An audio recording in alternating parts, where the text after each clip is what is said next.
Good evening and welcome to another Ferro stream with myself. And tonight we're going to be looking at the wonderful world of Art Deco architecture featuring, speaking of art in the name, Art Dino, aka Sam. Sam, how you doing? Mate. Yeah, I'm good. How are you, Ferro? I'm very good, thank you. What's funny about meeting Sam in person at the exhibition this year is that he looks unbelievably un-Dino-like. You know, like he's got no veneers. His clothes were not even like skin tight, you know. No, I didn't even have a fake tan or anything. Next year, that's your challenge, is to just Dino Max for. You have to be Dino Maxing. Yeah, I would sponsor you. I don't know, 500 quid to fly out to Turkey to get some piano keys attached to your teeth. Yeah, I don't know if I could come back to the UK after visiting Turkey, though. I might have to stay in either Turkey or move to Bali. That's it. Yeah, exactly. That's it. I mean, I love the Dino arc that's going on. They're just going to end up as this kind of weird expat group, like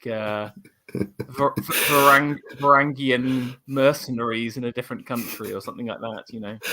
I think they're following their boomer ancestors in moving, as their boomer ancestors moved to Spain, so they're moving to Bali, I think. That's true. They're a migratory peoples. You got to understand. Yeah.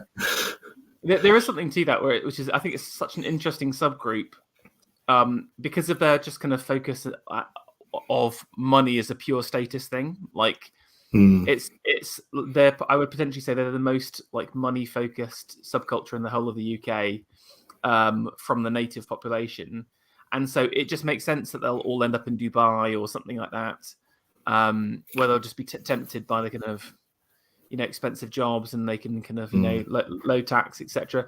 But there is a grain of truth whenever you see those guys talking about like how tough things are in the UK as well. You know, it is pretty rough out there. So I do have a lot of sympathy. You know, they'll be happy if Barratt Homes were to kind of produce twice the number of homes, but even that's like a hot commodity right now. So you know. Yeah, I think the Dino is the last spirit of Thatcherism in the UK, to be honest. I think they're the true children of Thatcher.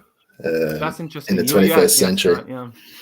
Yeah, that's a good. We'll have to do a separate stream about the Dino at another point. But tonight we're here to talk about a subject close to my heart. It's something that's, I guess, come into vogue more in the last 10 years or so, and that is Art Deco, the architecture style.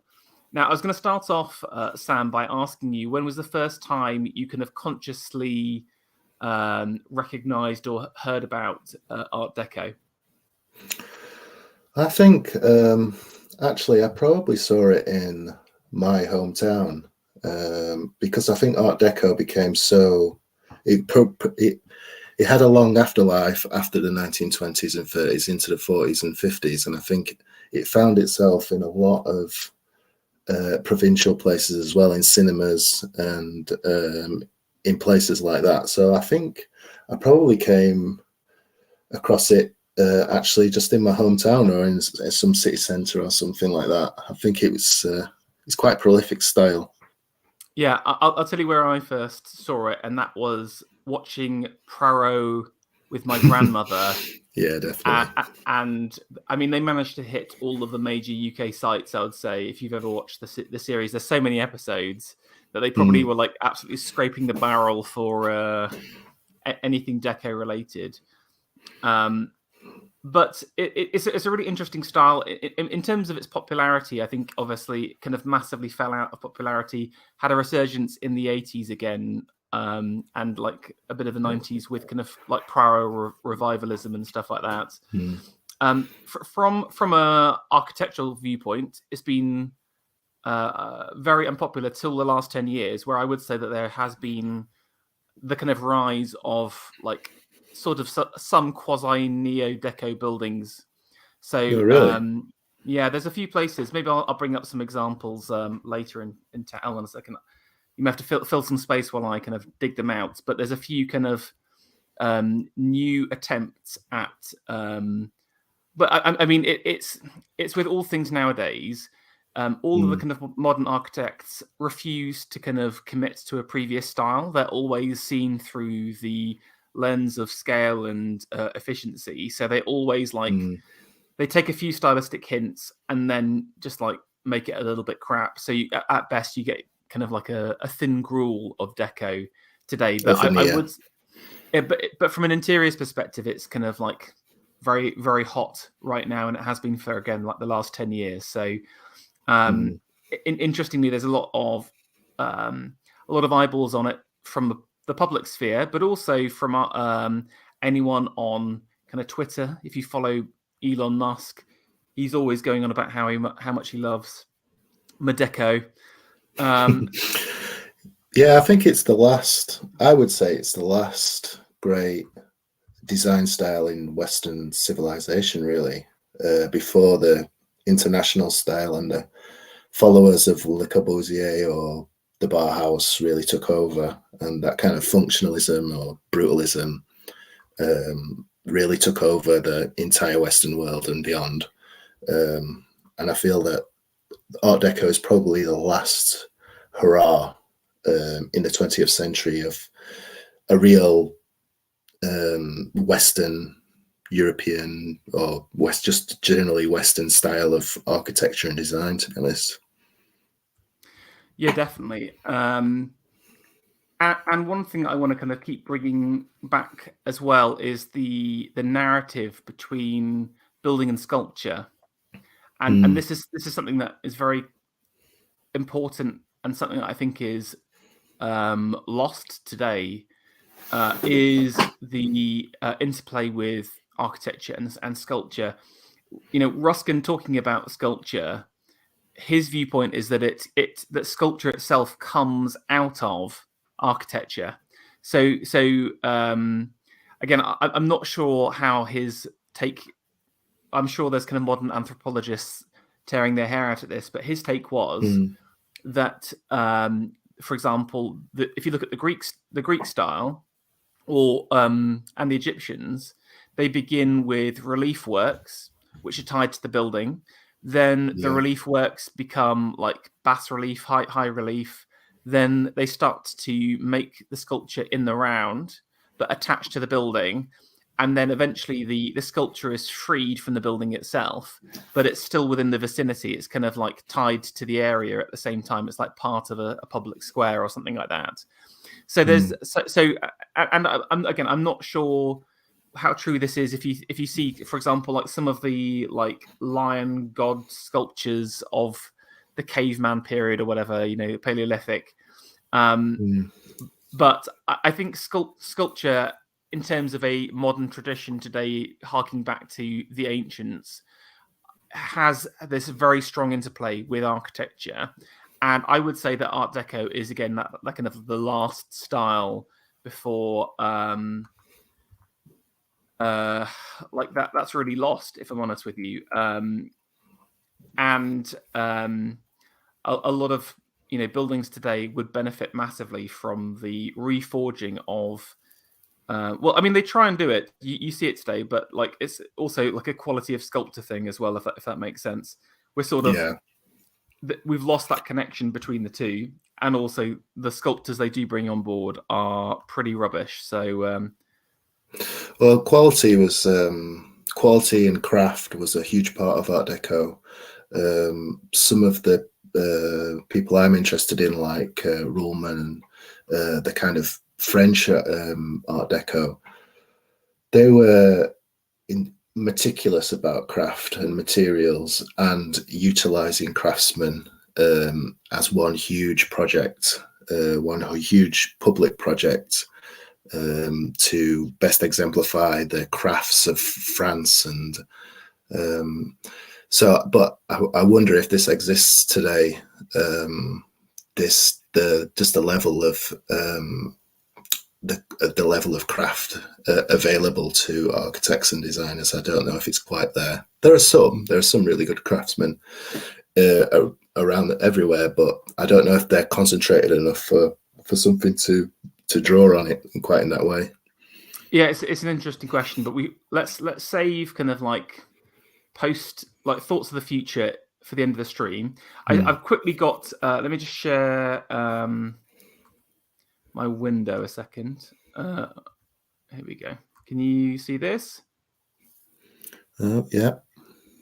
So this is a building called Pancras Square in King's Cross that was developed about 5 years ago, and you can see it's kind of like quite blocky. It's lots of these kind of white forms, lots of squareness to them, but you've got these kind of little Art Deco-ish details across the top there. And I actually took Fen and Matthew Stoke down to King's Cross to take a look at this building as well. So it's interesting. There are a few people trying to pull something back. I mean, something more explicitly Deco reference is this. It's the Orms headquarters. Now, this is a little bit of a cheat because this is a genuine Deco building, but it never got finished in the 50s. But all of this green, all of the windows, etc., is actually all new. So it's kind of like they did try and make it like based on the original plans with some bits. So, for example, rather than the cursed single pane windows of today, you've got kind of these beautifully framed industrial windows. Like you can see them down below here. Horrible windows. These windows, they need to be broken up in terms of space. Yeah. These are interesting because there's just little hints of decorative flair here and there, isn't there? Is that tiling there on the corner and the little decorative pieces on the other building? Yeah. Decoration was a big no-no with the kind of international style. This is it. This is them trying to design in that style, but they dare not. For example, like I said to Fen, what they need is, can you see this position here? I don't know if you see my cursor. Just imagine a gigantic Fen statue spanning this space, throwing lightning like huge Prometheus there. Yeah, exactly in the middle. That would make the building, but you're right. They have an aversion to the connection between sculpture and architecture, which the original Deco architects just didn't at all. So just to kind of kickstart us off, I've got a little bit of a build-up. In fact, maybe let's just talk about the style itself. I just want to say that I think it's one of the most hard styles to pin down in terms of, like, again, if we were to say what is Deco, what are the kind of architectural features of Deco, etc. For example, if you're kind of trying to describe Gothic architecture, you would say it is the gable roof, it is the Gothic arch, it is stonework, it is grotesques and gargoyles, etc., etc. If I were to ask you how do you describe the Deco style, what would be some of the kind of words or kind of things you'd be looking to describe it? You're right. That is very difficult.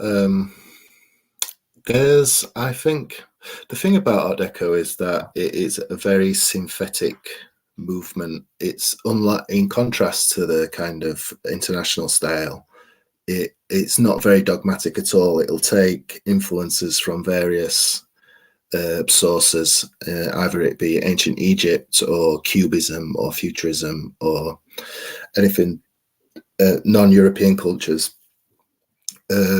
geometry. So it's hugely synthetic.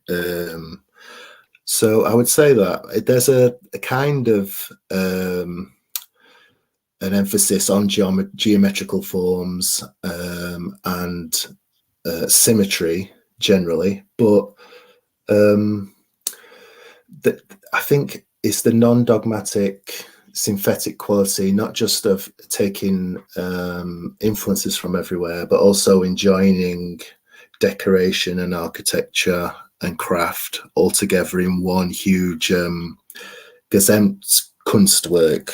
I think the Art Deco architects kind of got this from the Austrians, really, of joining up all of the arts, sculpture, architecture, furniture making, upholstery, anything really, into one huge artwork. So I think that's pretty essential to Art Deco, is that it takes various art forms and makes them work together as a whole. Yeah, there's a whole lot of really interesting stuff you said already. So, for example, I love this kind of synthetic style that you've put in there. That's so true. So, again, something like the Gothic comes out of years of organic tradition, you know, people testing stuff out, trying it out, etc. Art Deco is a purpose-created style. You know, it's a way of it's a style as opposed to like an all-encompassing like being, if that makes sense. And again, Ruskin kind of points this out in the 1860s. What's happening in Victorian Britain is the takeover of styles over kind of like just like national architecture. And his point is, you know, with like the wave of Gothic revival, he points out to everyone that, look, you're building some of your buildings in the Gothic style, some of your buildings in the classical style, but that's not an organic way of doing architecture. People in the Renaissance would build all of their buildings in the Renaissance style without thinking about it. So it's a really interesting take, because what you see in the 19th century is this self-aware selecting of styles. And you see this in kind of like Baroque revival, in Renaissance revival, into English modern, and then the Secessionists, and then like Art Deco is on that trajectory of architects actively creating and choosing these synthetic styles. Now, in terms of some of those other references, I think you're right. It's very eclectic in its roots, but it somehow manages to kind of weave them together in a very harmonious way. So you mentioned kind of Egyptians and Assyrians. We'll see some of that in a bit. I think one of the other core notes is actually is the classical, really, and this idea of simplicity and purity in design. So again, this is kind of like coming out of like the fussiness of Art Nouveau in France, for example, or even British Modern, which is like British Modern, which would be the Whitechapel Gallery, for example, if you've seen that, or the Bishopsgate Institute, or any of the kind of arts and crafts. Arts and crafts is this kind of fussy ornamentalism, while Deco is this. There's a quasi-minimalist element to it at the same time. So that's another thing I want to emphasize. And then I think the third thing, again, is bringing like the retention of sculpture in the work. I think it's quintessential to or sculpture and sculptural ornament. You know, it's an ornamental style. It is not international modernism as well, and it's fighting against that. Okay, so to kind of highlight some of that, I've tried to pull together an eclectic mix of influences, and let's kick off with one that you specifically wanted in the mix, and that was the Stoclet Palace, or Stoclet Palais. Do you want to tell us a little bit more? Yeah, this is a mansion in Brussels that was designed by Joseph Hoffmann of the Secession Group and the Wiener Werkstatt, the Vienna workshops. He built it for a financier, and that's an interesting point in itself. Art Deco, I think, was catering, especially in Europe at least, was catering to the nouveau rich rather than institutions or the old aristocracy. I think it is very much a style of the 20th century nouveau rich. And Joseph Hoffmann built this huge mansion for this financier, Stoclet. And it's really, in about 1905, I think he did this. And it's really a precursor from going from Art Nouveau to Art Deco, really. Like you said, there's a simplification that goes on, and more of a emphasis on purity, but keeping those decorative elements and that synthetic combination of sculpture and architecture and design. So it's a really important, and it did directly influence the Paris exhibition of 1925, which gives the name to Art Deco in France. So this is a direct influence on those designers. Yeah, so a few things from me that I want to chip in. Number one is this is still a private residence today, and I have twice tried to get into this building, and I've not been able to, because the interiors are meant to be magnificent. I'm genuinely, it sounds maudlin. I'm waiting for the guys to die, and then I'm sure that Brussels will take it as a UNESCO building or something like that, and we'll finally be able to go around this bloody house, because I desperately wanted to go inside. If this is the view of it when it originally was created. Nowadays, it's got hedges going all the way around, so they've made it super private. It's utterly miserable. I've never met such miserable people owning such a palace as this. But anyway, a couple of things to stop people like you, Ferro, from holding the railings, looking in. I genuinely don't care. You let the people in, you misers, you aesthetic misers. So a few things. So obviously, this is the kind of the tail end of the secessionists. One thing I want to say is that secession is kind of like often grouped with Art Nouveau, but I think that the Germanic Art Nouveau, quote unquote, otherwise known as the Jugendstil, the youth style, again, is much more minimalist, is much more rooted in classicism, in verticals. If you see the Wiener Werkstätte and some of Hoffmann's designs, like his chairs, etc., it's super minimalist. It's about squares, it's about lines, it's about black and white, and he takes it into this building itself. It's the whole building's marble on the outside. There you go. You can sort of see it. There are more hedges. There are more hedges nowadays. Still, it's miserable. But it's got this kind of lovely like white marble revetments on the front, and obviously it's kind of matched by the kind of green from the copper roofs, and then the sculptural work by I can't actually remember the guy, but it is a German. I'm pretty sure part of that's kind of like Jugendstil style. Now, I would say that, again, in terms of classicism, why are we talking classicism here? Well, there's something almost like minimalist Greek about it, or Roman, something like a Palladio you would see, where again he's stripping everything back. We've lost all of the kind of fancy ornamentations, and it's just about material and space and design. And obviously, it's all about this verticality, reaching the kind of point of ornament as well. So they haven't abandoned ornament. It's just in these super refined areas. And I've got to say, it's a very impressive building when you see it up close. But this is 1910 as well. It started in, and again, you got to understand. I think one way that architecture is different to other artistic mediums is that it just takes forever. So, for example, an architect will release their design in an architectural journal, right? As they did for this in 1910. It then takes like 10 years to build the thing. So, in a decade in art, in the visual arts, that's an entire style could have lived and died in that period. So I would say that architectural styles, they're always slower to move, they're always last to move, and they have much bigger time periods because of the way the training works and how buildings are created even. But yeah, a great start to the list. Now, I want to throw in some other interesting things that are going on. And again, because this is all about Britain, I'm tying it back to what's happening in the UK at the same time. We're going to start off with 1912. And in the kind of high Victorian Edwardian period, you have this wave of imperial Baroque revivalism going on.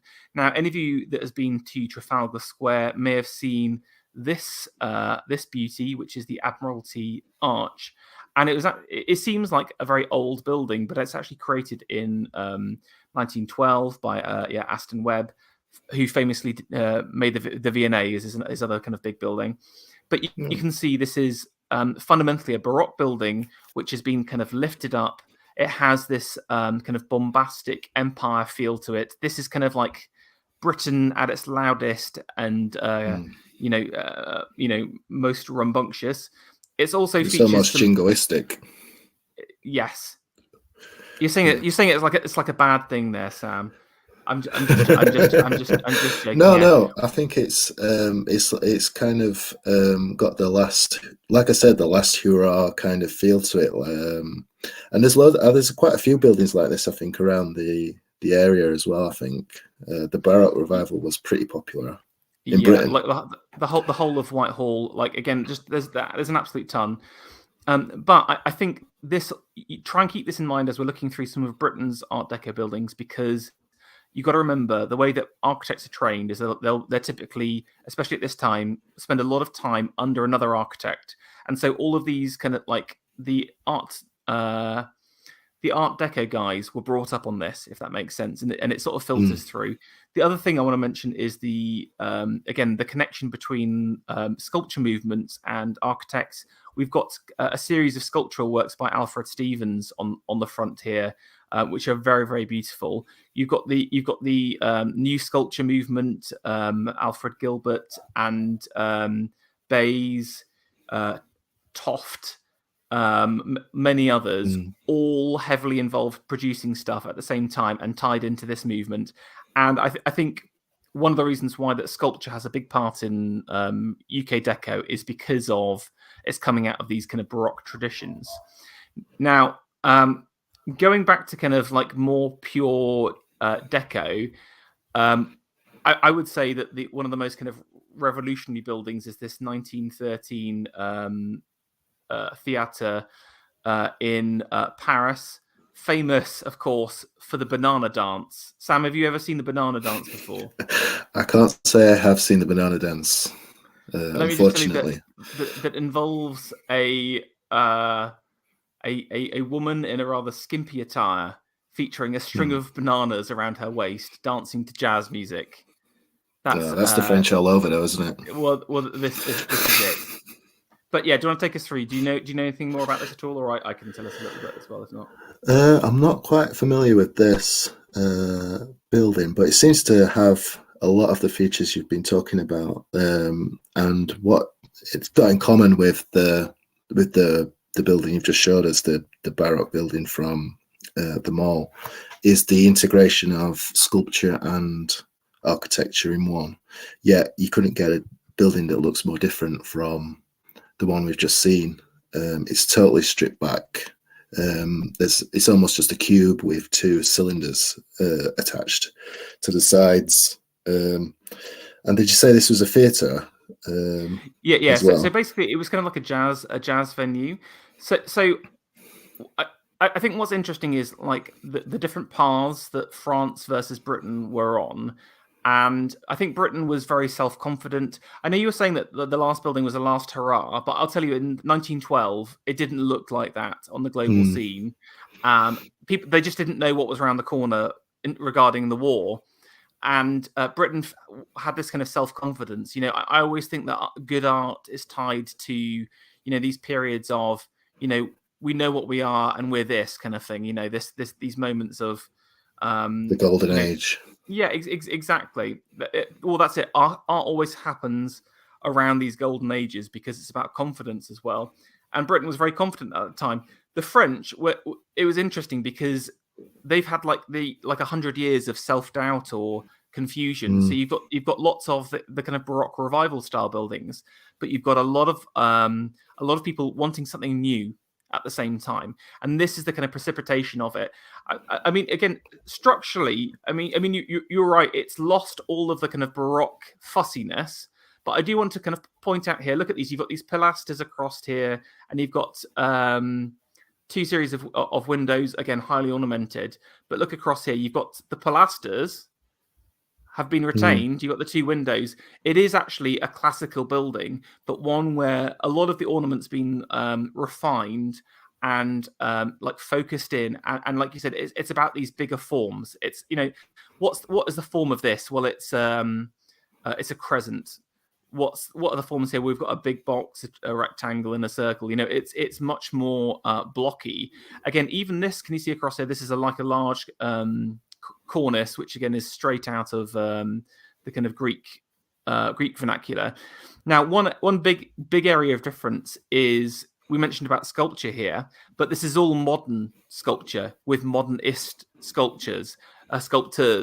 And that's what's again interesting, is that this is kind of like so again, this isn't modern art as in contemporary art as we'd call today, but art from the modernist period, 1920 to 1930. So the French are kind of looking for new styles. They're kind of doubting the past. They're saying, look, what does the new France look like? And this is them saying, it's this new style, full of energy, full of life and vigor, with these kind of powerful sculptures at the front here. Okay. I'll quickly move through some of these ones I just want to talk about for 2 seconds. It's worth mentioning about the Amsterdam School, which is a Dutch modern style, just because of their influence on brickwork, but also forms here. It's literally called like the ship. I'm going to try and say this, but apologies, Dutchies. The Arbeiderspieler's. So it's literally like the work, like you know it from Germany, Arbeitsplatz, the workplace, and it's known as the ship. And what's interesting about it is it's the kind of the birth of these kind of large brick buildings. You may be familiar with something like the Tate Modern or Battersea Power Station. They all have their roots in the Amsterdam School. Obviously not deco buildings, but brick as a medium. Like we saw with this example here. Can you see you've got these kind of large bays of brick. Brick goes big because of the duchies, basically. Okay, we mentioned Orientalism and the East. Well, in 1923, you've got this huge moment, which is the opening up of King Tut's tomb here. Do you know much about that at all, or shall I can keep on? Only that the guy's got a serious curse from opening up that tomb. Well, it was something that was they had like a live correspondence. It wasn't kind of like, oh, this guy's discovered it, but there was a whole build up around it. It was like national news, and it captured the imagination for a huge amount of time. And so there's this wave of Egyptian revival, and tied into that kind of Assyrian revival. For some reason, those kind of vibes always end up in the cinemas in the UK. If you've seen any old Odeon cinemas, they always have these kind of vibes. But it was, again, something that was tied into that.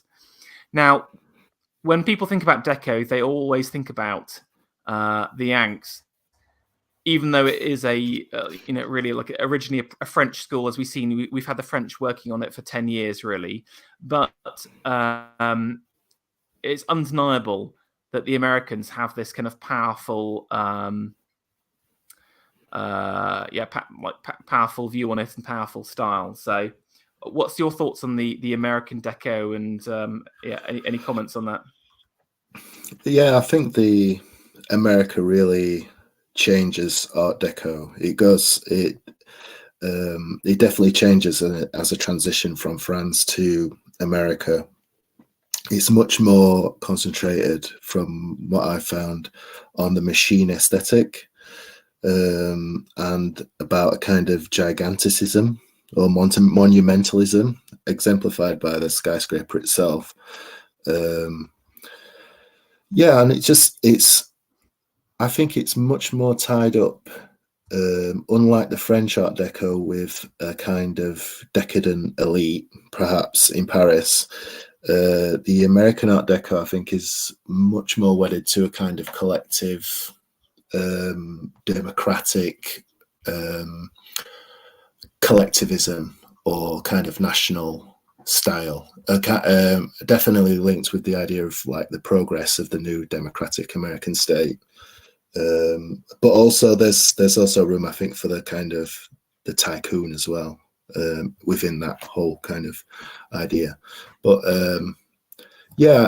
So I think it's this kind of idea of this kind of giganticism, monumentalism, bringing on a new age of democratic freedom. Or I think that's kind of how I associate the American Art Deco movement as contrasted with the French, which is much more elitist.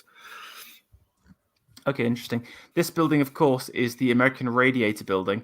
I mean, I just love that a radiator-based company had the power and money to build such a glorious building. Now, I can't remember the guy's name. It's Raymond Hood. So if Nathan Hood's in the house, maybe you're related. You need to check into this. Can you claim legacy? I mean, when we're talking about skyscrapers, you've got to talk about Sullivan, who again is the kind of turn of the century the master of the ornamental skyscraper. You know, he's the guy that, again, if you see some of his works in Chicago, and also master of Frank Lloyd Wright as well. He creates these beautiful masterpieces, highly ornamental, and interestingly, he sort of goes out of fashion pretty quickly. People just want cheap and efficient skyscrapers, and I think that if you see when's this happening right now, it's like the 30. Was it 20? Yeah, 24.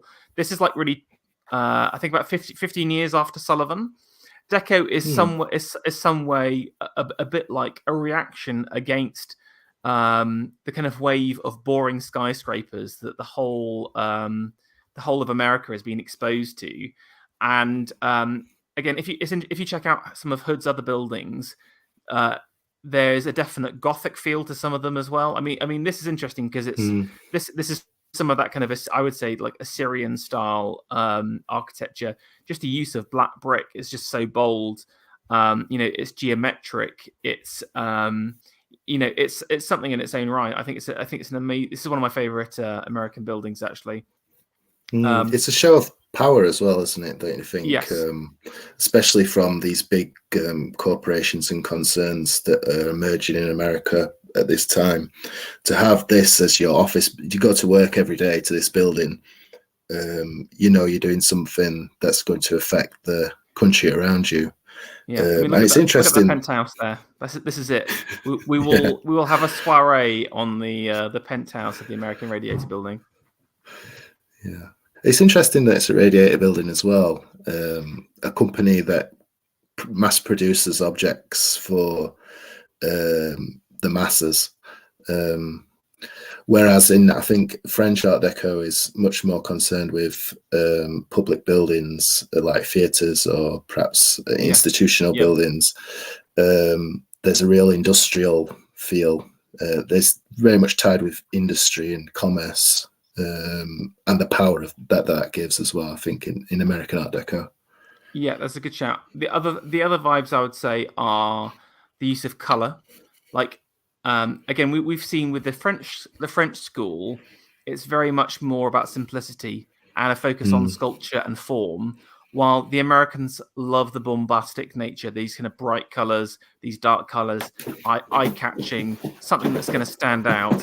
And again, that bigness, something that Evola talks about, the American love of bigness comes through in the American Art Deco.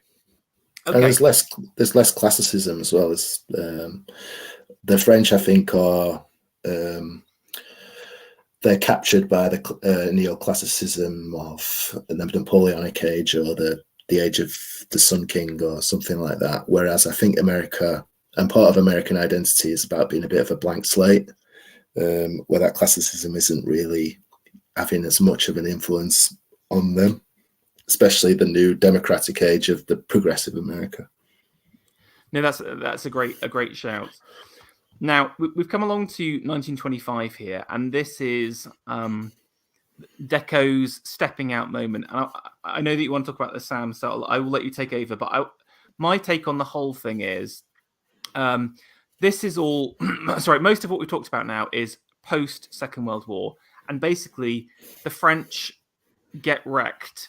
Really, if you look about it in terms of like people, but also like culturally, financially, like they obviously again, this is the classic. We're all technical winners. Us and the French are technical winners in the First World War, but you've lost so many people that, I was talking about these kind of competing styles happening in France.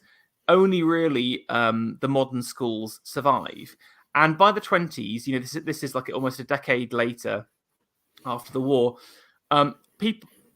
The French have sort of decided we're going to the future here. Now, interestingly, the British at the time were still kind of firm in their path, of tradition. I don't mean that in a negative way. I mean, they're looking for more of kind of organic growth, while the French are looking for this big revolution of vitality. And the Paris exhibition, I mean, I would say that there are exhibitions going on for like the last 70 years. It's something I feel like we've totally missed out on in our lifetimes. If you think about it, some of the famous ones are the 1989, where the Eiffel Tower is shown. You've got like the Great Exhibition, which is more of industry and craft. But you've got these large international architecture and interiors shows, and often they are for anyone to enter. But this one sort of was to showcase like what's been happening in the last 10 years. So from this 1913 building to now, you've got a slew of architects and interior designers all working together to create this new style that the French are selling to the world. And that's what's interesting. This is kind of like elite backing behind it. Do you know what I'm saying? This is like, this is the internet. It is how, like, this is our official style, the French are saying as part of this, while the British is still kind of in this like post Baroque. But anything else to say about the exhibition, exposition?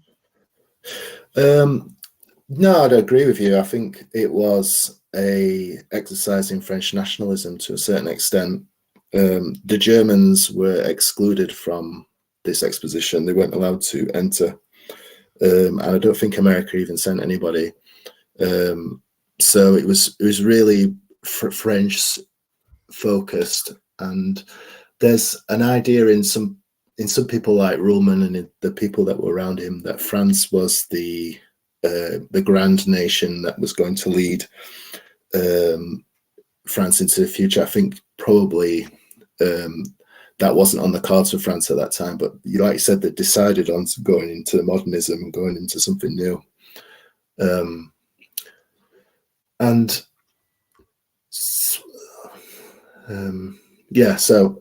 I think they kind of decided, and it's also associated with this nouveau rich class as well of the Third Republic, rather than any kind of aristocracy or anything like that. So I think this is that kind of class, the nouveau rich of France, showing off their new modern style that's going to revolutionize the world. France is the cultural center of that world. And so it really is an exercise in French nationalism, especially post World War One. Yeah. Can you hear me okay? Is my mic okay? Because I just got a notification saying disconnected. Is it okay? No, I can hear you fine. Yeah, fine. Okay, so just to say as well, for those who haven't seen any of these expositions beforehand, the way they do them is to have a series of miniature buildings. So rather than having like a Stoclet Palace, you're never going to build a full building. So what they do is have these little, they're quite cute, really. I would say they're kind of like 15 meter by 15 meter buildings. Right. They're very, very small. Used to kind of showcase. They'll have like 2 or 3 rooms in, typically 1 story as well. But the whole idea is to give you a flavor, a bit of a taste as to this new style. And if you've got some time, there's tons of pictures from the exposition. Take a look, because there's so many good buildings there. You can spend forever. But I wanted to kind of highlight 2 of my favorites. I mean, you mentioned Ruhlmann. When you think about Art Deco, especially the interiors, Ruhlmann is at the center of it. He, both intellectually, both in terms of like what people were buying, who the biggest draws were. And this is kind of like Ruhlmann's big building. Now, again, you look at this, it's instantly Greco-Roman in my mind. You know, the use of curves, you've got these kind of pillars, etc. But all the ornament exterior on the exterior has been totally stripped away. So it's kind of this weird interplay between the past and the future.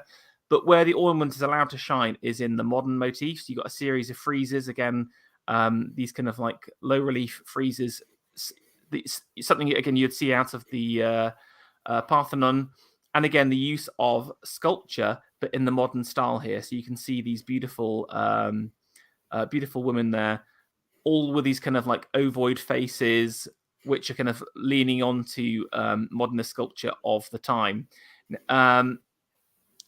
I've got another picture here for which again kind of gives the feeling. I mean, one thing I would say about Ruhlmann is that his styles are very much not what people think about when you think of Deco. I think in people's heads, the American styles sort of like dominate from an interiors perspective, but from an exteriors, it's the French still. So yeah, this is the Galerie Lafayette. So again, interestingly, often firms would sponsor these pavilions. You know, they would pay to have them created and get all of the sculptors in. I wish we had this as a format nowadays. It's such a beautiful way. So you can see, look, here's all of the crap they're flogging in the window, but they've pulled together a series of brilliant artists. And you know, this is something else here. This is like you're ascending the staircase to heaven or something. You know, you've got these amazing pillars. This is something new. It's exciting. It's vital. But it's undeniably, you know, French at the same time. You know, any Frenchman like would be so proud. Just imagine you're stepping out and thinking, you know, we are someone. We've got a vision for the future that's beautiful. And this also coincides, I think, with the rise of haute couture as well.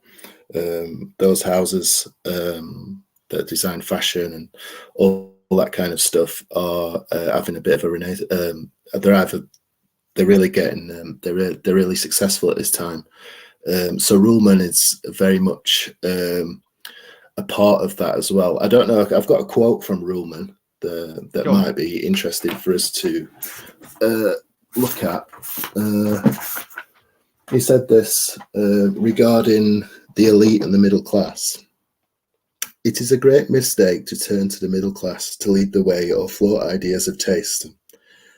There has never been a time in which new creations were intended for this class. They have always arisen, the new art styles have always arisen as a response to the desires of an elite, which generously made time and money available to artists. I am convinced that we should fall back on sensible practice of having an elite that funds the arts. So is Ruhlmann based? Is he a neo-reactionary?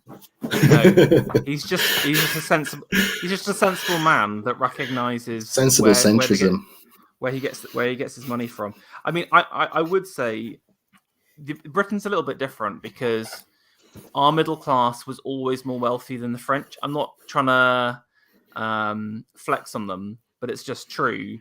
And so the whole like arts and crafts movement is just generated by the middle class, basically. You know, the nation of shopkeepers fueled that and managed to produce some pretty good buildings. But interestingly, while that's happening, all of the neo-Baroque stuff's happening at the elite level. So Ruhlmann is right. There is this like national style.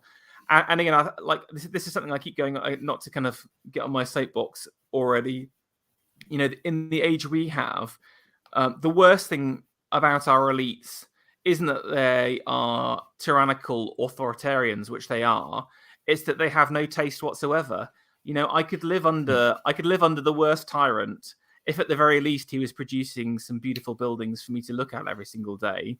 But it's that combination of just rank tyranny and hate combined with the work. Like, if I would genuinely go back in time and filch a peasant from the countryside of a medieval village, he would have a greater understanding of aesthetics than the standard elite of today.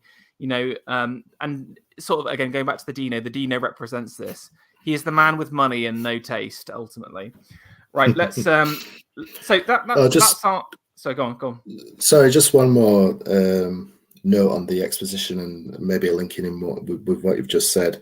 Le Corbusier was part of the exhibition, Yes, and he was not a fan of Ruhlmann and his kind of the Art Deco that he created, and there is a kind of tension between the people like Le Corbusier and Bauhaus in Germany, where they want to get rid of decoration, which they find to be arbitrary, and replace it with pure form and function. And that's that's the style that actually won out in the end. Ruhlmann and the Art Decoists didn't really win. The international style kind of won out really in the end, and that's the style that became part of the global West, I guess. And it's not to screw it and post too much. It is absolutely, nihilistic. Yeah. I mean, here it is. Look at this shit. Look at this shit box. He made a hole for his tree. I mean, that is just like a terrible feature. And the interior is even worse as well. I'm gonna see if I can find an interior. Hold on. You can see my terrible. It's the pressure of being online streaming is maybe typed badly. Here we go. This is the. Sorry. There we go. It is without a doubt the world's most boring building. Every single boring building you've ever been to is because of this boring building in 1925. So thank you very much, Corbusier. Thank you. Okay, enough of that cursed figure. I want to talk about UK Deco, and again, the first thing I want to say is I want people to open their minds a little bit about what is Deco, and again, hopefully we've kind of shown that there are a variety of these kind of root notes. And like I said, because of Britain's position, like even post World War I, there still was a lot of confidence in themselves. They weren't like the French got absolutely wrecked culturally. Britain still held on to many truths until about the 30s when they basically started to run out of money. So the 20s period is this kind of like post imperial Baroque. And then by the 30s, it's like the American invasion of cash. Think of someone like Churchill, who himself is the product of American money and British aristocracy. The same thing happens in the 30s. Everyone is broke, and we turn to the Americans for money, and the American influence is felt. But I think there's this really interesting period in the 20s where you've got these quasi-Baroque, quasi-Deco buildings that are totally unique, and even after the American invasion, Britain still has this very much its own vibe and own feeling at the same time. I'm going to start off with the New Gallery. Now, I was out at a theatre showing that the Prometheus Bound one. Oh yeah, you were tweeting about it, right? I don't want to dox the location, but it was very close to this building. And I stopped by on the way to take a whole lot of photos because I can't help it. But it's a building by an architectural duo called Belcher and Joas. So Belcher is this high Victorian. He was the president of the Ribber for a while. He is like old school Baroque king. Amazing name. His best building was the Institute of Chartered Architects. Now, Joas is a really interesting guy. He's a Scottish architect. No one knows him at all, but I think he, again, sort of pioneered British modernism, but then fused it with Baroque at the same time. So when you look at this building, again, think back to the Admiralty Arch, it has that kind of bombast, that imperial majesty and power. But if you look at the surfacing, you've got that kind of stripped back simplicity of that kind of the French that French building we looked at the same time. Look at the roof here. There's something that really reminds me about the Stoclet Palace as well. These quasi Baroque domes which have been turned into kind of these modernist points. Now, most interesting of all is the use of architecture in the building. I'm pretty sure it's I'm going to say it's Gilbert Bays does the architecture for this, but someone can correct me in chat. So here we go. This is quite a nice shot. I mean, if you look here, this is undeniably Baroque, but it's also been super simplified here. Can you see? You've got again all of these industrial windows here in bronze. Again, that kind of curved frontage is again straight out of Art Deco. And then I just love the domes on this are something else. They're kind of like futuristic laser pillboxes flanked by architectural sculptures here. Yeah, there's a weird, like I say, I think the Baroque revival does carry on into British Art Deco, definitely. This is almost like someone took Fritz Lang's Metropolis and gave it a kind of British Empire feel. It's great. And if you look at the Stoclet Palace, the windows there's the very distinctive window frames and use of copper for the dome and stuff. So there's a definite influence there. Yeah. But yeah, I think that time is interesting. One thing I would say, though, interestingly, sculpturally, because the architects are leaning on the new sculpture guys, all of the sculpture is actually quite like Renaissance-y. If you see what the new sculpture is about, like Renaissance revival is one of their kind of core pillars. So you've got all of these kind of like beautifully rendered figures. I mean, there's a bit more modernism from this one down across here. And it really reminds me of an Ivan Mestrovic, who again was sort of the Croatian master who sort of swept through sculptural circles in England at the time as well. He was very popular. But again, I just look at the detailing on this. The little fish here, man. No one's going to see this at all, but they still decided to put it in. I love details like that. But please check out more of Joe Ass's work. You need to see, he does a lot of this kind of stuff. Total underrated master. But let's move on to 21. And this is the RADA building. Do you spend much time in London at all, Sam? Occasionally. I don't know if I'm familiar with the RADA building though. You see the simplification. For those who've walked kind of by or near UCL, the RADA buildings. This is kind of where we pump out all of our wonderful acting talent. Has this? There's loads of brick buildings either side, and you've got this really beautiful kind of modernist building. It's super simplified, and one of the hallmarks of British Deco, I would say, is the use of Portland stone. It's one of our most beautiful vernacular stones. It's a limestone. It's very, very white. Again, if you see, most buildings in London are clad with it. But you've got this really cool. Again, look at the windows here. Everything's been stripped back. There's no nothing fancy at all. All of the keystones have been removed. It's just about the shape. But then you've got this interplay with these kind of modernist sculptures, and I love these figures. And again, there's something special about passing by them. Comedy and tragedy here, played by two modernist figures. I don't know who the sculptor is, but I think it's a really lovely piece, and it's a very powerful space, even though it's actually quite small. But this would have been quite shocking in the 20s, and I think it was meant to be decidedly modernist, and this kind of like Portland stone mass is what you're going to see in the Deco school again, in British Deco. Now, the next building I've got for us is another Joe Ass one again, although it has connection with another important British Deco artist, Holborn.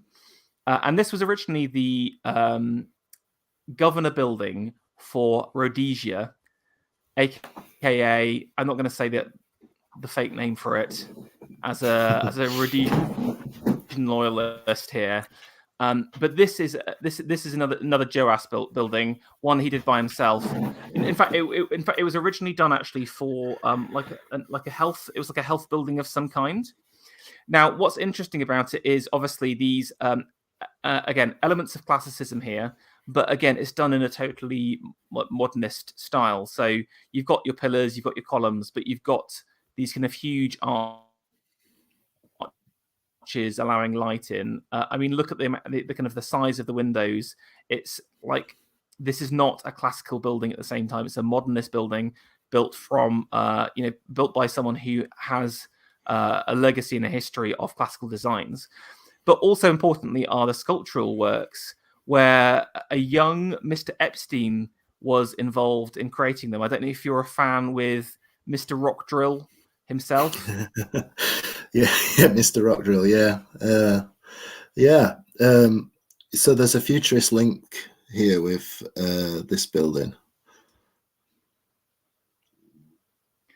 Well, I got to say this is in his kind of younger period when he was doing more figurative work. Okay. Now the whole he was given a commission to do it, and he created I would describe them as exceedingly grotesque and like horrible sculptures. I mean, I'm not a fan of his work for this, and the guys who commissioned the building were so offended by it, they literally just chiseled them out. So if you go down today, it's really? Just part.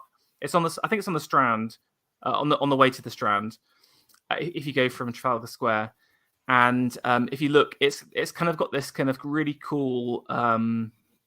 Again, like almost again Assyrian or Egyptian vibe, where you've got these kind of half figures, some of them kind of chiseled out. But I mean, they were described as totally grotesque and horrible at the time, and instantly hated. Again, I think it was the Rhodesians that actually removed them. That's in my head, but I could be wrong. But interestingly, is in terms of that kind of sculptural element. Here we go. Yes, I mean, some of them I think are quite cool, but I think that woman is particularly horrible. This is a kind of modernist school. Sorry, you go. It comes down. It seems almost like Epstein's looking for Rodin in these, and I'm not sure that it particularly meshes well with a kind of Art Deco or a Baroque revival building, to be honest. They seem a bit too raw, a bit too emotional, and that's the thing about Art Deco, is that it's a public and objective art form. It's not about a personal confession or any kind of personal contemplation. It's about a public statement. So that's why I think these sculptures don't quite gel with an Art Deco building, to be honest. They're too emotional, too personal. Yeah, and it's interesting because Epstein himself takes a much more abstract view of sculpture after this point, and this is sort of like him at his most figurative in some ways, and we'll see some of his work later, I think. Now let's move on to Adelaide House, and I would say that the interwar period again is marked by the kind of growth of the importance of Commonwealth. Empire's really relying on its international trade to deliver, but this is one of the first kind of, like, I would say, kind of quasi Assyrian buildings or quasi Orientalist buildings I could find. And you've got this. It's on the waterfront near Waterloo, I believe, and you've got this amazing kind of cornice detail, which again is very reminiscent of something straight out of like the Temple of Karnak or something like that. You've got these kind of huge, massy blocks that again make it look like it's some kind of large Oriental palace. Everything's fronted in Portland stone again, and there are some little bits of architectural detailing across there, but it's a very massy object. It's kind of it's a bit Americanized, I would say, but this has got some of that Assyrian feel to it. Yeah, this seems a lot more abstract than, and the Baroque seems to have been lost there in that one. Yeah, again, I think we're starting to see the kind of phase out of Baroque, and then again more and like we'll see more and more pure Deco styles. Okay, the next one is in 1926, which is the London School of Hygiene and Tropical Medicine. So again, this is another. If you're around Bloomsbury Way, you might have bumped into this building, and it's another absolute fantastic building. It was created specifically for, again, this is tied into kind of Commonwealth and the need to learn about things like malaria, etc. And it's kind of like a health building. I got to say, this is now one of the most cursed, captured institutions in the whole of the UK right now. But again, in terms of the kind of the blockiness, the simplicity, some kind of classical elements to it at the same time. But it's, again, this is Britain slowly warming up to Deco in terms of we're simplifying things. We're going for like large expanses of stone, etc. And another element is, again, the from a sculptural perspective, you can spend literally hours going around the building because it's chock-a-block, but I'll show you two little bits and then we'll move on. The first is the entranceway, which has this amazing chariot scene, which again is, I mean, this is a really cool piece of sculpture. I love the font, and again, this kind of use of black marble as to kind of offset the Portland stone. But this could be out of an Assyrian relief. These kind of dual charioteers. And I love the kind of tropical tree, the sunburst in the background. This is pure Deco coming out, even if it's in a kind of a more traditional setting.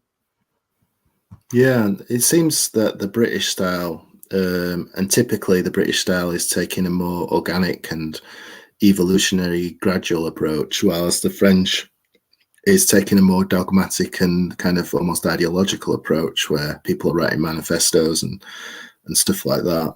Whereas the British seems much more gradual and kind of muddling through Baroque revival into Art Deco, rather than having a kind of manifesto of principles that are going to be set out. Well, yeah, like I said, it's kind of like these guys were the architects were all trained by the Baroque guys, basically. So you know what I'm saying? Even if you try and avoid it, it stays with you in your lines and stuff. Again, Ruskin was big on this. What you draw and what you practice on drawing is entered into your body. Because remember, as artists, as architects, we are certainly in the Christian conception, we are a combination of body and mind. In the fact that as you learn to draw, you will have muscle memory. You'll learn to draw in a certain way. And Ruskin was a big advocate of saying that if you were to draw, certain objects, you're going to pull the lines and sort of almost keep it within the muscle memory of your body. And that's why he was obsessed with like people going to nature. He said, go to nature, draw from nature. That's where you're going to get the best lines from. But there's something to be said with the architecture as well. Even if the architects of the time were trying to run away from Baroque, that the lines and the forms were still in their body, still in their mind. So it sort of leaks out at the same time. Well, I think the French could have like this total revolution. Now, one of the best bits of the building are these kind of like I don't know if you count them as relief works because they are done in the round, but they're tied into the metalwork all around the building, and it's a menagerie of horrible creatures that cause tropical diseases. So you've got fleas, mosquitoes, lice, there's crabs, python, there's cobras. I love this. Look, there's Stoat. Stoat gets featured on the tropical disease building. Does Stoat have any tropical diseases? Probably. We'll find out if he ever listens to this. You can tell us. But I thought this is kind of like quite charming. And again, this is I always think these are quite Deco. These kind of like individual figures in gilt is a bit of like a Deco meme as part of it. But I thought it's quite a fun thing. Okay, let's keep on moving for the time. So next one is, again, this is shows my London slant here. This is another classic Londoner building. If you've ever travelled from King's Cross all the way up to Camden, you might notice this absolute beast of a building in the middle of nowhere called the Caracas Building. and it is, we talked about this kind of Egyptian revival building. Everyone I know knows it as the cat building because there's 2 gigantic cat sculptures outside the front. But it's and then also the cat reliefs at the top there. It is totally and utterly insane. It's huge. It's surrounded by industrial estates. It literally looks onto like one of the most ugly tower block system in London. And it's an unbelievably beautiful building. I've been in there before because ASOS used to have their head office in there. I don't know if they're still there now, but they're based in here. But this is, I would say, more of that kind of American style deco starting to seep through here in 26. It's an industrial building. It was originally made for cigarette manufacturers. So you can see all of these big industrial windows were created to let lots of light in so the cigarette workers could see very well. But it's also very colourful and playful. And that's why I kind of, say it's kind of looking more to the West than to the French. There's that link with industry. Thoughts, I think it's those little the little circles with cats in are absolutely insane. How did they propose that to the cigarette manufacturers? I don't know, but yeah, you can see that. I think Egyptian. He just loves cats. He's a big cat lover. I know the Egyptians love cats, but I don't think they love them quite as much as this guy did. But those pillars are striking. Yeah. I mean, but the link with industry is there, like the Temple of Karnak or something. These are Egyptian. Yeah. Sorry, I keep lagging a little bit, so there's a bit of time delay. So apologies. I've got another picture of it. Hold on, let's see if I can get a zoom in on the cat reliefs. Hold on a second. But one thing I would say about deco, and again, maybe the problem with this kind of move to style buildings, is you end up with a lot of architects doing just like singular buildings. So this guy never went on to produce anything else interesting. I was looking up, seeing if he had any of the good buildings, and this often happens where you tend to have less of your kind of big names, your Aston Webbs, your Bernard Shaw, the other Shaw. So I think that's a bit of a shame. Now, I mentioned before with the Zimbabwe building that it got later. It was originally by Joas, but it got remodeled by that Holden guy. Now, Holden I first knew of because if you pop out of the Oval Station in London, there's this amazing red brick hospital in the arts and crafts style done by Holden, and that's how I first knew of him, and it was like that blew my mind.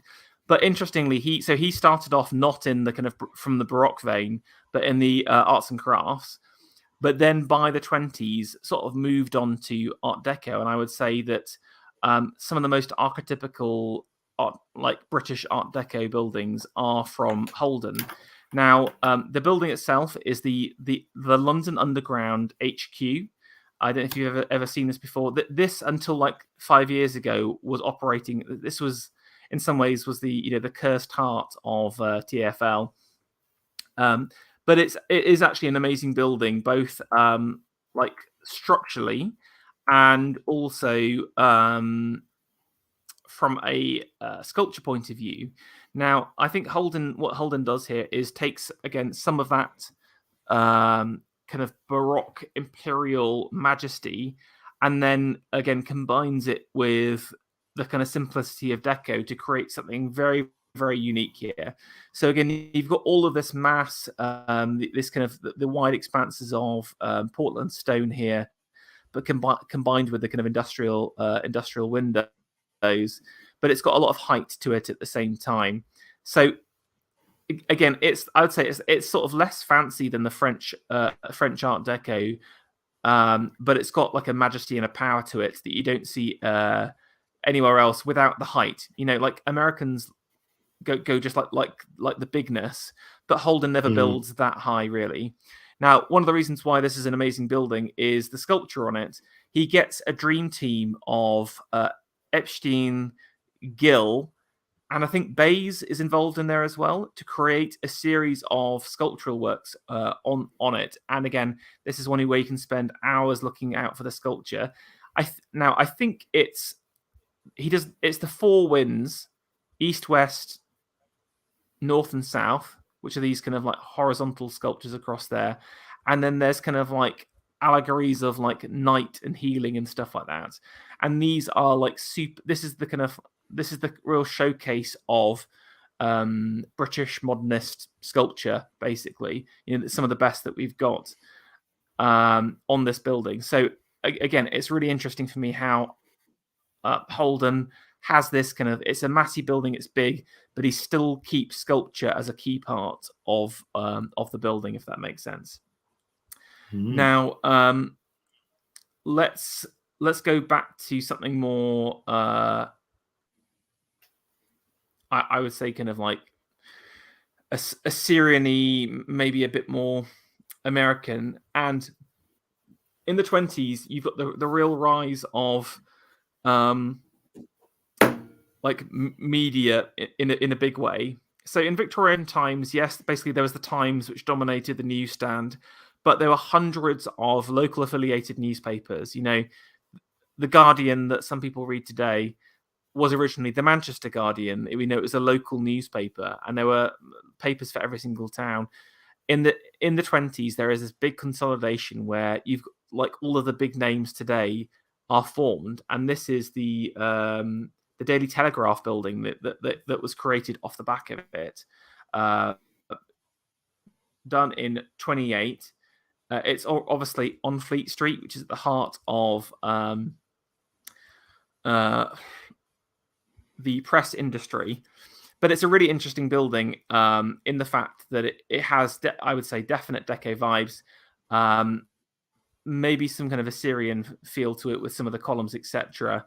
But it's something definitely different to what we've seen before. I think all of the kind of Baroque that we saw at the beginning of the early 20s is being totally phased out. It's all about verticality. It's about power, simplicity. But also there's these elements of like model clock face. Again, that's like something else. This is super deco, I would say. Any thoughts, Sam, while I bring up the some of the sculpture from the building?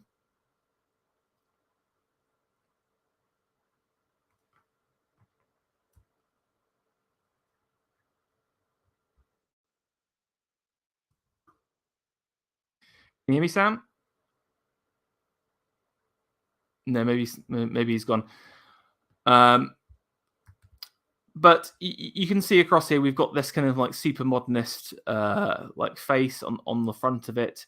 And again, the kind of use of bird reliefs as part of it as well. So it's in my mind, it's a really interesting building. Yeah, there he goes. I'll have to keep an eye out when he comes back. There we go. So you can see that this is the kind of, we've totally lost like true figurative art. We're into this kind of like abstract blocky shapes, but I think it really works really nicely. Let's skip that one. One I wanted to do was the Savile Theatre. So now we're reaching the 30s, and I think by this time, American money is really starting to filter in, right? Some of the big names in terms of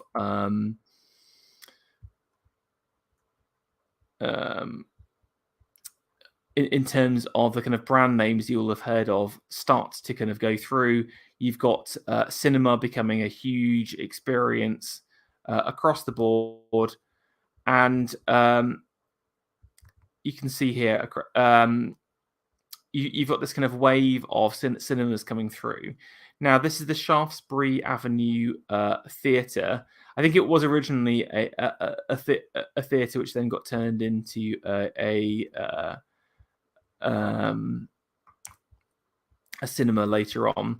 But if you've walked, I think it's on the way to Chinatown, if you've ever walked down that way, and it's most striking for this ridiculously long, amazing frieze by Gilbert Bays along the face of it. But again, interestingly, you've got these kind of notes of like just pure deco with the Portland stone, but also some of that Amsterdam school brickwork at the top. I mean, previously when we've seen the brick, it's been always around the back, and so by the time people are running out of cash, so they're having to use brick as a architectural material more and more. And but they're still trying to be playful with it at the same time. Now I think the point of the frieze was that it was meant to feature scenes of musical theatre and other productions like that throughout history, and it literally wraps around the entire building all the way to the side. So you kind of lists out the different time periods. This is the kind of 20th century, so you can see the flapper girls here. And Bayes is a really interesting character in my mind because he spans both the new sculpture period and this kind of emergent Art Deco, and I would say becomes like one of the UK's biggest Deco producers.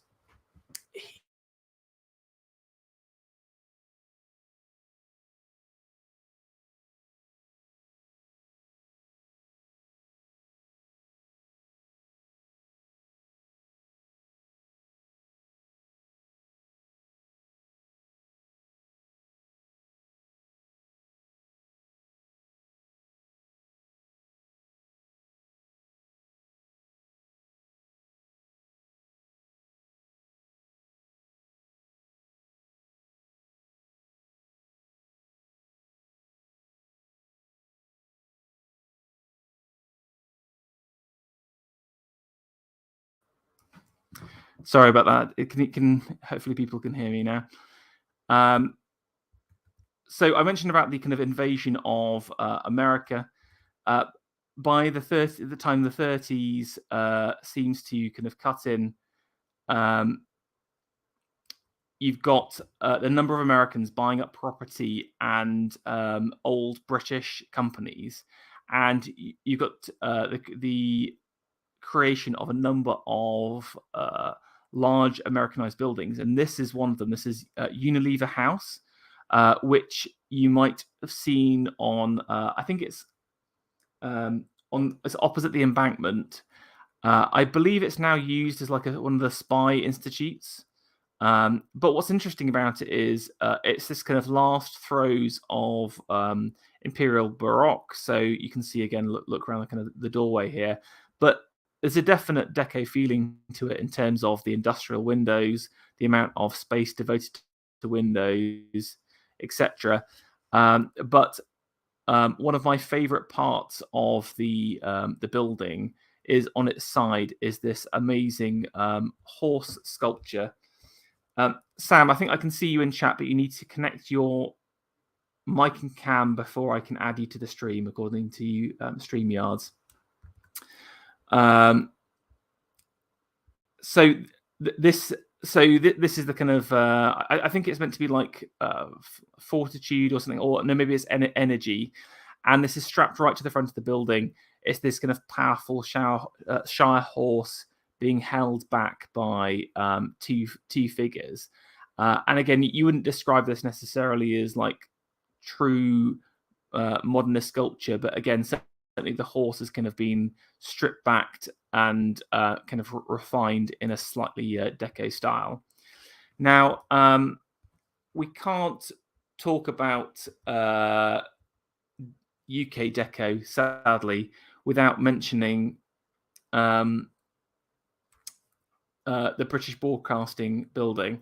So the BBC, which was originally created to enrich the lives of people and to train them and help them with their understanding, was created in 1932, and it was really a pioneering building with bold ambitions, which it's obvious have been totally and utterly abandoned since then. I immediately go back looking at the front of this to something like the RADA building, which is again, you've got the kind of large expanses of Portland stone, simplification here. But what's really beautiful is the shape. It's this kind of curved building, and this is one feature that's often mentioned in the kind of Art Deco style, is the kind of machine-like and use of curves as part of it. Now, this does almost look like a powerful steam train coming towards you at midnight, or it could be the chimney of a huge liner traveling between continents or something like that. Now, I would say that they've actually ruined the building, unsurprisingly, by the modern addition, which sort of loops around on the right-hand side, and they've made this one prong of two, and the prong, I've cropped out the rubbish parts, but it definitely ruins the vibe of this as a singular building penetrating through time and space. Now, the building is obviously controversial for a number of reasons. Specifically, the gill sculpture on the front, which features a scene from The Tempest showing Ariel, you can sort of see it across there, the sprite being held by the wizard. I've forgotten his name. Chat can enlighten me, and I'll say it out in a second. Now, obviously, for those who don't know, who's living under a box forever, Gil, it has come to light through his diaries I think it's in the 80s, that Gil lived a very sordid personal life, which involved him having a series of sexual liaisons with a dog, watching his sister copulate, and doing all manner of very disgusting perversions. And so there is legitimate concern around what I can only describe as the noncery of the sculpture. Now, I must say that my personal view is that I am a fan of a lot of Gil's work, and I'm not necessarily. There are a couple of positions you can take on this. Should if someone is fundamentally bad but the work is good, should the work still stand? Should the work stand by itself? And so the two most basic takes are, you could say, Gil's a bad man and we should remove his work, in the same way that we shouldn't. I'm going to go there. We shouldn't show any of Hitler's paintings or anything like that. Or you could say the work should stand in its own 2 feet. It doesn't matter about the person that made it. Now, my viewpoint is actually a bit more nuanced. I think that every single artwork that's created has the essence of the person in it, but it doesn't necessarily have all of the essences or all of the parts of that man in it. Now, if you look at some of Gil's woodcuts of, say, for example, Christ's crucifixion, it's obvious that there is nothing perverse about that whatsoever. And so I would have no problem retaining that work. I think with this sculpture, the casting of Ariel as this like prepubescent boy is in very poor taste, and I would at the very least clothe him. And I think it does need to be changed in a significant way, because this is a piece where his noncery definitely comes through. But I did want to show some of the other relief sculptures, because the Ariel piece gets it sort of overshadows all of the other pieces of work on the building, and he does do a series of really beautiful other reliefs around the building in a kind of a deco style. That was like a small frieze that's on the side. You've also got these kind of like processionary players coming up in a second. So I do want to encourage people to check out the work, and he's obviously sculpting in a very modern style. There's something almost like late Roman about his work as well. This could be from a funeral coffin or something like that. That is definitely rooted in classicism as well. And I think something like this is a lot more safe.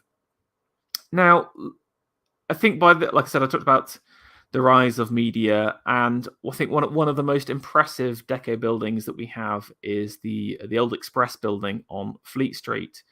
Now, again, it's interesting how these kind of large newspaper conglomerates filled with cash. Okay, I haven't got the full building. You have to Google it yourself, but I've got a little glimpse here, and I can only describe it as a black glass masterpiece.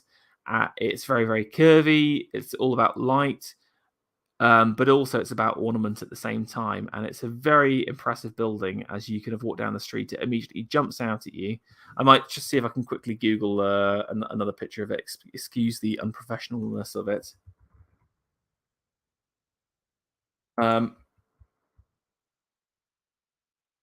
it's worth it. Yeah, there we go. And again, this is like undeniably kind of deco.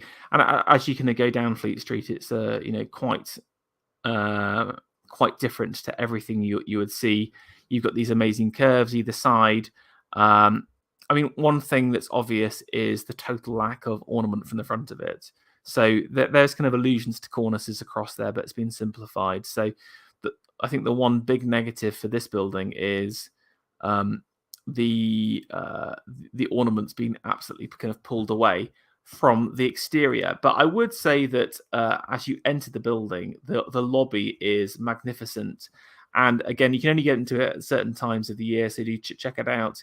But you are flanked either side by two gigantic pure deco relief sculptures, and the walls are like travertine. The kind of, you've got this kind of dark chestnut here, and I think this one's meant to be like empire, and the other one's like industry or commerce.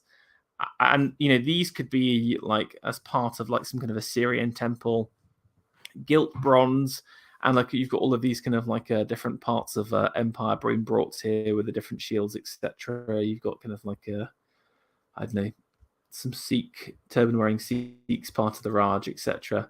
But it's an this is huge. I mean, you can get the scale for that person across there. It's absolutely massive, very impressive,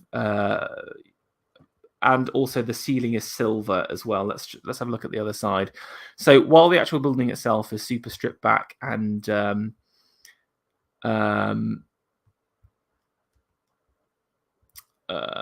of streamlined, the interior, the interior has got plenty to see. Sam, I can see you in the lobby again, but it keeps saying your devices aren't connected. So maybe you've got a problem with your microphone. So do try and get that fixed, and I'll try and add you back in again. Okay, next building is the Ribber Building. So the Royal Institute of British Architects, I believe they started off like with the George IV, maybe gave them their first commission. They gave them like a gold sovereign to kind of start the building, start the kind of club. And I think in many ways sort of revolutionized British architecture for like the first 70 years. By the time the kind of 1930s set in, it definitely was kind of suffering in terms of quality. But they basically created a new headquarters in the 30s, which is a quite impressive building, which has, again, some allusions to Baroque still, even at this time, but some really beautiful elements of modernism as part of it. So, and again, you can see McCurst BT Tower if any Londoners want to work out where you are. So you're near. I'm just trying to think now. Great Portland Street, maybe, is the closest tube station. So on the ground floor, this is straight up Baroque. You've got the rustication with the squares here, the voussoirs and the keystones around the windows. But as we go up, we've got this amazing window. And again, what I love about this is it's stripped back, it's clean, but also it's with the use of the window bars. it adds a lot of character to it. It adds the verticality. This building is all about making you look up to the heavens. You know, you can even see the kind of floor has been really beautifully dealt with here with that kind of band of bronze. But even around the outside here, yes, we don't have a fancy cornice or anything like that, but there is some kind of moldings which make it stand out. And again, this is the difference between good quality architecture and architecture today, which would just slap a big single pane of window in a square space and be done with it. You know, they wouldn't use the beautiful Portland stone, they wouldn't do the moldings, and they wouldn't do the window bars. Most like one of the kind of interesting things, fetching things, is the kind of dual columnar sculptures that you can see on either side. They kind of always reminded me of teeth for some reason. I really don't know why, but they're kind of like pillars with like modernist sculptures on the top. I've never seen anything like it anywhere else. I've never seen it like historically, and I've never seen anything in the future. And I think it's a really interesting format. So again, maybe this is something for Fen to work on, a large kind of pillar with like a modern sculpture on the front. Okay. Talking of cursed institutions, 1923, we've got the LSE building. You know, it's interesting seeing what buildings were kind of getting built at the time, but you've got the heart of Keynesianism in London, the LSE building. Maybe I need to get a bit more of a zoomed out shot here. The things they've updated it about 3 times already. Okay, yeah, no, I won't be able to find it. Only part of this building really has the kind of the full. I think it's like one of the wings has this kind of deco element to it. Again, you can instantly recognize it from the industrial windows, the kind of large relief works across in the wall. I mean, I wouldn't say it's the best building, but some of the sculpture in it's quite interesting. So yeah, apologies for my Google Drive. I don't know why it's so bad.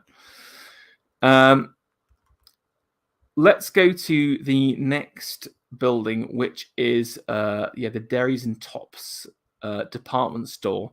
And I would say, again, from the Edwardian period to the 40s is like the heyday of the department store, with Selfridges,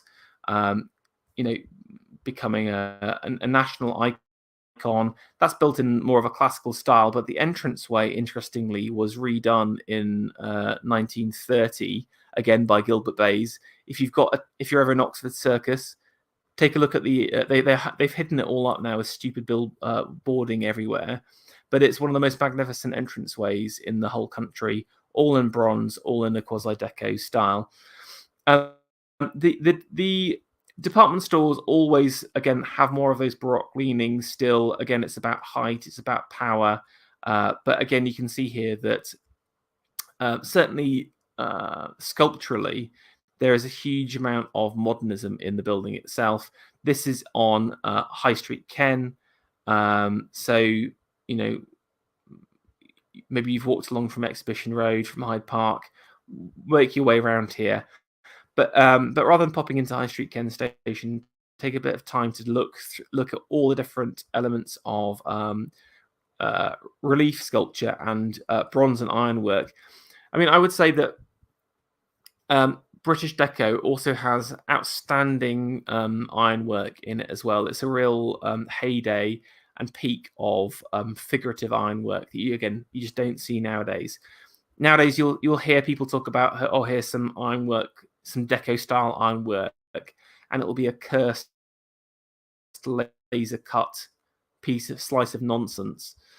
Let's take a look at some.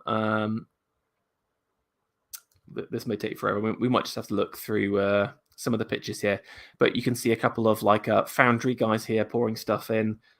Here's some of the ironwork where you've got these kind of squirrels hanging out together.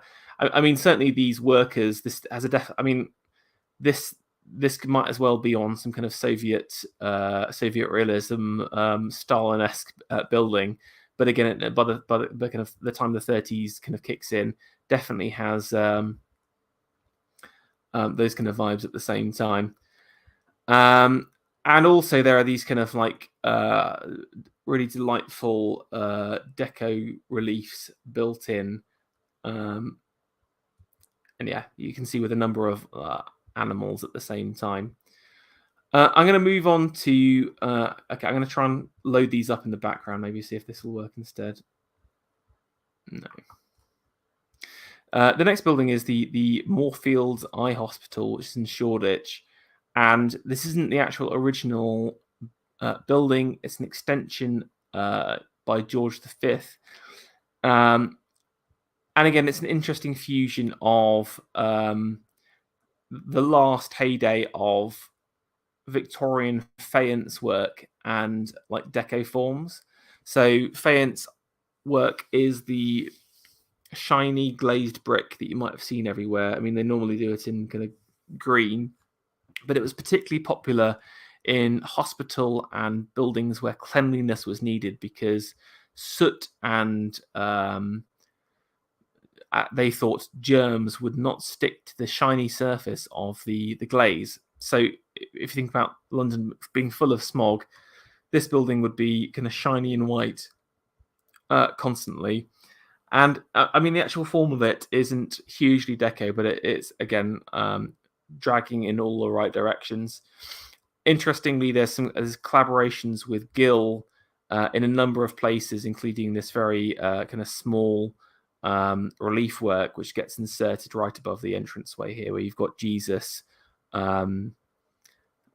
making the blind man see, which I think is a very touching allegory for the Moorfields building. Now, we haven't really talked about any hotels so far, and one of, I think, the most magnificent. Okay, I'm going to abandon the Google Drive, I think now. I might have to because it's just going to take forever. I'm sorry, guys. And one of the most magnificent is the Adelphi Hotel. Okay, there's tons of them. I will figure a way how to do this better next time. And this is in London. Now, I think the story behind it was the original building was done in the Georgian period, and it was actually remade by Hamp, who was the assistant of T. Colcutt, the guy who did the Savoy Theatre, Savoy Hotel, and Piccadilly Theatre. You know, some big names, and it has some of the most beautiful sculptural work. Again, the bottom all in Portland stone. These kind of beautiful big bold letters across the top, and it's kind of tucked away, like because the face all points out towards the Thames. So if you're kind of walking behind it, you don't really get to see much of the hotel. But if you make your way around, it's well worth it because you can see all of the different sculpture. Let's see if we can get some examples quickly. But again, this is like, again, when you think about the kind of deco stylings, it's very much like the the Adelphi is definitely one of the UK's best examples still around today. Okay, let's see what else I've got inside here. What I might do is, as Sam has still unable to connect, I might try and kind of really wrap it up there. Maybe one more, and that's again the kind of maybe one or two more. The View Cinema in the West End, the rise of the cinema in the UK, I think, was another important moment for Deco because there was a need for large buildings out of nowhere. And again, obviously you've got like a spirit and a movement happening within a country, but at the same time, you need commissions. You know, you can have all the art and artistry going on behind the scenes, but unless an architect has the ability to build a building, it's never going to be seen. And as we've seen with the type of building that's been created, there's been a lot of public works, hospitals, There's been a lot of commercial works like the Unilever building, the Daily Telegraph. So again, these kind of titans of industry. But one big kind of vector for Art Deco, I would say, is the cinema, because a large number were created. You needed these kind of relatively large forms, but you also wanted to kind of capture people's attention, capture their interest. And so you end up with these really quite beautiful buildings. Now, for me, this shows you the kind of total and utter failure of modernity here, because again, you've got, I think this is all glazed brick, so similar to the eye hospital building. This beautiful kind of sweeping curve, some kind of modernist works either side. It's this captivating building, very, very large. And then what do we do with it today? Well, we slap a horrible view sign on the front, totally detract from the building itself. And this horrible like awning blocks the view of the building to most of the people coming in. This is again modernity just sullying quality buildings. So spend some time looking at cinemas in your local area, because I can guarantee one or two of them will have these kind of deco feelings to them, just because there was the need at the time, and that was the popular style. Now, one interesting one that isn't often talked about is the Ministry of Defence building, which I think has this dual feel of modernist deco combined with I would only describe it as like repressive imperial baroque. So all of those baroque buildings we saw at the start, which had kind of like a decent height to them, they had a bit of charm, a bit of charisma. I mean, it's been sucked out by this building across here. So you've got, okay, here's the baroque elements here. You've got the rustication around the doors, again, the kind of fanciness here, the columns. But there's something about the kind of huge number, and the colonnade at the top here. Look at the number of windows across here, but they're all the same. There's something very oppressive about this building. I don't really like it. It's still in use today. Do not take photos of this building. You will be arrested, because it's literally still the MOD building. But what I like about it is that this is 39. Despite being, you might think that the British government are being quite like fuddy-duddy and quite backwards, but actually, again, they flank this building with these kind of quite powerful modernist sculptures, and actually it's the best part of the building are the kind of sculptures that are either side of the building itself. So really quite interesting, a little bit different, but it does show that basically that even the government was kind of bought into a lot of like modernist art and modernist styles at the same time, even if it was still seen through this kind of imperial over the top style. Now, that's the kind of end of the kind of major pictures that I've got to show. I might just throw in another couple, and that is the Hoover building in the UK. So again, I mentioned about this American invasion at the beginning. Now, what happens in the 30s is that the UK runs out of cash, and basically Americans take over everything, and they kind of like, specifically around industry, and they kind of make their mark both from a manufacturing perspective, but also from a building perspective. And one of the most famous buildings is obviously the Hoover building. Again, this is a modernist temple to work. The whole point of these kind of large industrial windows is to let light in so people can work harder. There's a distinctly utilitarian reason for them. You've got these kind of like quite beautiful columns across the side here with the colorings.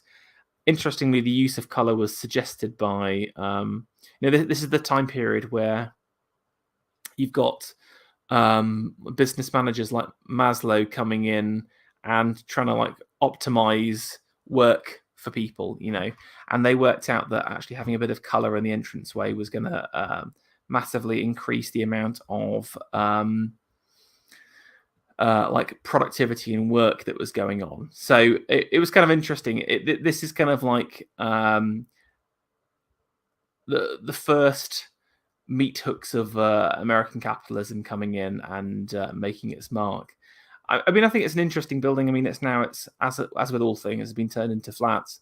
But I definitely prefer the kind of more the Holden-esque, massy Portland stone style deco. There's another one that I wanted to show as well, which is the Radiator building. And interestingly, so again, if you go down, this is sort of near Central. It's actually on the way to Liberties. This is the American Radiator building in London. So they open up a branch, and it's something quite. I do really quite like this. This is another Hood building again. Interestingly, so taking his signature black, and then has placed it in London. But what's interesting about it is two reasons. Number one is he's used black granite for all of the surfaces. So it has this kind of otherworldly quality. As you kind of walk past it, you're kind of like, what is this building? You look up, and then then there's this signature kind of yellow detailings, and it's all like enameled brass. Let me see if I can get some more pictures of the brass work here. There you go. It's all enameled brass in bright yellows and greens at the same time. It's used as a contrasting colours. And at the top, he's got these kind of like Assyrian, or I mean, this sort of something else. There's something maybe Oriental about it, maybe almost Turkish or something like that. But he's done it in a very flat style. So the building itself is very, very smooth. It feels smooth and tall, but it has that kind of shot of color that makes you look up. And I think this is one of the better American invasion style buildings. I think we'll leave it at that for now. I'm really sorry that we couldn't get Sam on for the rest of the stream, so apologies for that. I'll just kind of round out with a few other points that I had on the on my thoughts on Deco and kind of where it went from there. I mean, following really the kind of 45. You've got the kind of move away from Deco into International Moderne. The last kind of drivers of that, the American industrialists kind of get supplanted and subverted by truly like globalist companies. Think about Unilever today versus what it was, and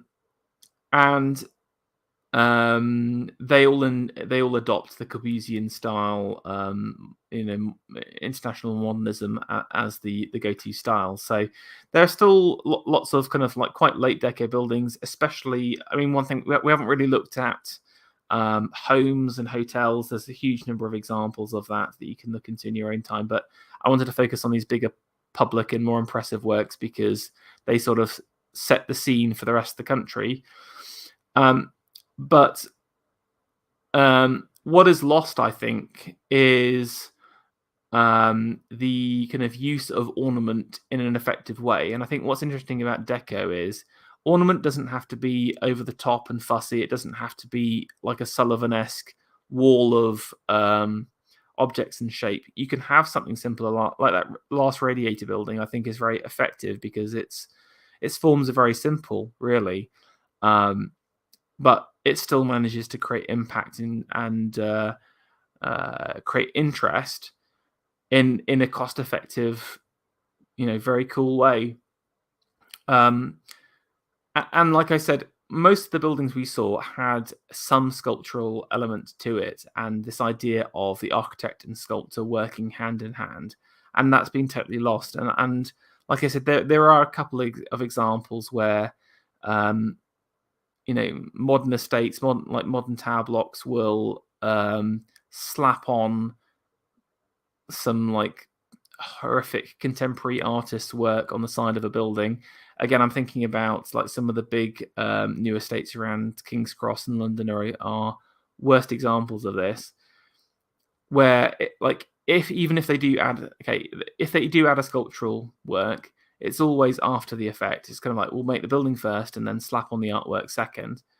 And then even then, it's kind of like the kind of work doesn't harmonize with the building itself.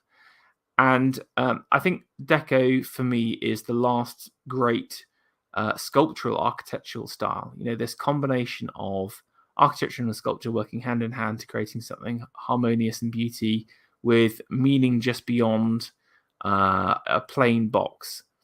And again, I think showing those examples at the beginning hopefully kind of shows that the current set of architects that we have are never going to get past their modernist backgrounds, just like all of those British Deco architects who were trying modernism, but sort of through the lens of Baroque training. The modernist the international modern training our current set of architects have means that they're always going to be kind of restricted, and what we need is a new wave of architects to work hand in hand with the sculpturists. But I would say that British Deco has its own unique feel compared to the French and the Americans. It's much less bombastic. It's much more about power and height. It's looking to the future, but also much more rooted in the past. At its best, it's something that's inspiring, something that's, again, it's not like, I think Britain is often depicted in the 30s or like 20s as this kind of like backwards looking country. And I never, if you look at certainly architecturally, it never is like that. It always tries to embrace the new, but with looking to holding the hand of the past at the same time, which maybe that's not enough for everyone, but it gives Britain its own separate feel. And I do like some of those American invasion buildings, but they definitely feel alien and out of place in the British landscape. And again, I think the Hoover building's like near the North Circular, so you can drive along and see this gigantic manufacturing building in the middle of nowhere in an Art Deco style, and it feels very alien and out of place. So hopefully that's taken you through it. Again, apologies about the Google Drive and Sam, but it's given you a bit of a flavor. Please look into it yourself. Do post any of your favorite buildings in the chat afterwards, and hopefully speak to you guys soon.